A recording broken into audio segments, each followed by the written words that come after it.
All right. So when do I start? Right now? Now. Okay. Oh boy, how do I start? It's kind of difficult to explain.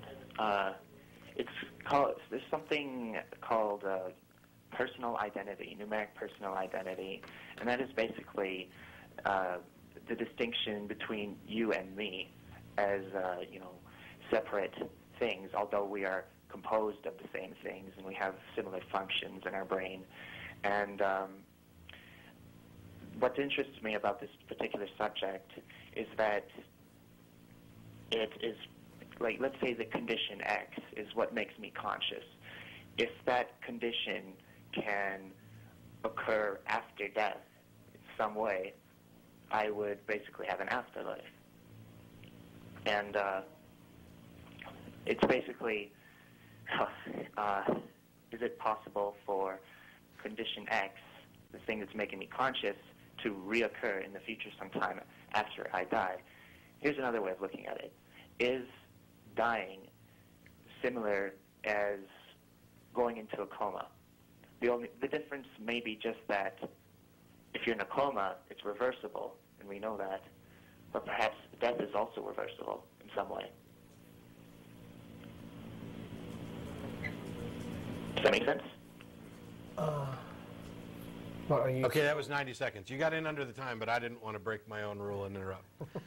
So yeah, it completely makes sense. But I think we're talking about a couple different things here. There's a problem with the definition of death. What might have qualified as death before it doesn't anymore. And whether or not death is permanent is an interesting question. We bring people back from being dead all the time, every day in hospitals. In some cases, for specific treatments, you kill the person, by most definitions, and then revive them. While there may not necessarily be a moment of death or whatever else, and it could be possible, maybe you could cryogenically freeze somebody for 35 years and bring them back and revive them. Were they dead during that time? Okay. The label really doesn't matter. They were in a state where their consciousness essentially ceased, or as far as we can tell, ceased. I think my thing is that in order to advocate the kind of sense of self that survives this that you're talking about, there has to be a demonstration that when I am done, when my body is completely destroyed, that there is still something that is me that persists separate from the physical. And the mere fact that people have been dead and revived, or that we have very sloppy definitions of these things, doesn't come close to doing it. Yeah. And also, I like the point that you made also about how identity is a very important factor in all of this. Because I think that is one thing that really informs a lot of people's beliefs about the soul and their desire for the afterlife. Again, when you get right down to it, what they want is for the thing that survives after death to be them.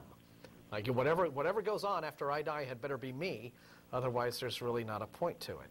And if you wanted to, going back to your cryogenic example, well, of course, it's, staple of science fiction, and some people out there, I think, actually doing it or trying to, like, arrange to have their heads frozen or something after they die. But again, it's never actually been done. I mean, we've never had a situation where a cryogenically frozen brain has, been in its, little freezer for however many decades. Not a human brain. And a human brain, and then you bring it, and then you thaw it out and bring it back, and it wakes up and none the worse for his experience. And he's like, "Hi guys, how is everyone? What's been going on?" And it's still the person. You can have situations where people can be in comas, or not even in comas. A person can have an accident and suffer a severe brain injury, and their whole personality changes. They're literally a different person, whereas before they were outgoing and friendly, now they're very short-tempered and cranky and antisocial, and that kind of thing has happened. And so where they've lost memories, where they've lost an understanding of everything that made them who they were, as far as identity, has been lost. So is that guy still him? Did we wipe the soul, or is this soul still the same entity now trapped in a body that acts and does things different from it? Okay. I can't come up with any kind of... Go ahead. sorry, am I interrupting you? No, go ahead. No, your turn. Okay. I just put the phone away from my ear for a second. I was going to say that there's a difference between qualitative identity and numeric identity. Sorry. Qualitative identity is basically what... Hang on a second, Stephen, because I can't hear you, and I don't know if the people on the stream can hear you. We suddenly lost our speaker in here, and they're working on that. Give us a second. And before somebody emails me about this, we did go out and buy a new speaker. This is a different issue. Yeah, we get emails. So you guys can't... No, you're back. You're back. Okay. Continue, please. Okay. When I mentioned identity, I meant numeric identity, not qualitative identity. Qualitative identity is basically something that can describe things about you, while numeric identity is basically like, how to go to describe it. A equals There A? are two twins. There may be no telling them apart, but there are two of them. Yes. And they're not numerically identical, That's but fine. they may be qualitatively identical. Yeah, that's fine. So, now, the thing is that it seems like numeric identity is necessary for an explanation of consciousness in terms of, like, what brain will be me from one moment to the next, and so on. Sure. So, but the thing is, sorry, I had a bit too much caffeine. Yeah, I'm a bit jittery. So are you really you right now? That's the question. No, keep going, Stephen. Well, You're I fine. hope so. But the difficulty is that a reductive explanation of mind would need to eliminate numeric identity as a part of the explanation. Why? Because a numeric identity is something that, by the logic that defines identity, cannot be divided into smaller parts. So it's something it'd be better to explain in email. Okay.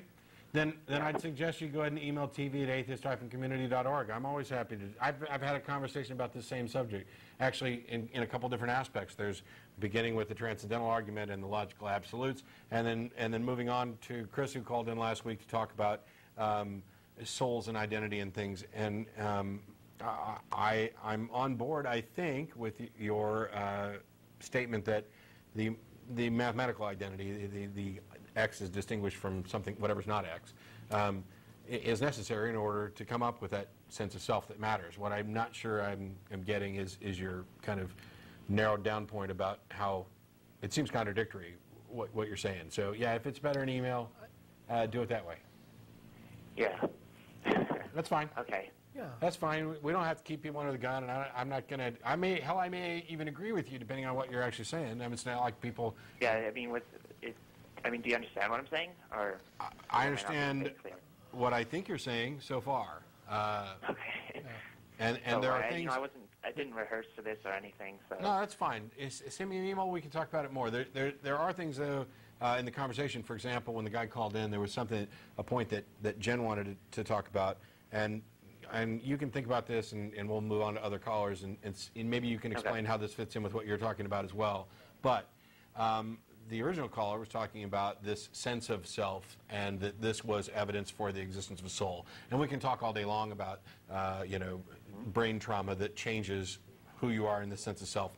But Jen's point was that this sense of self, this sense that I am a mind and you are a different mind, is something that is distinctly missing in autistic individuals.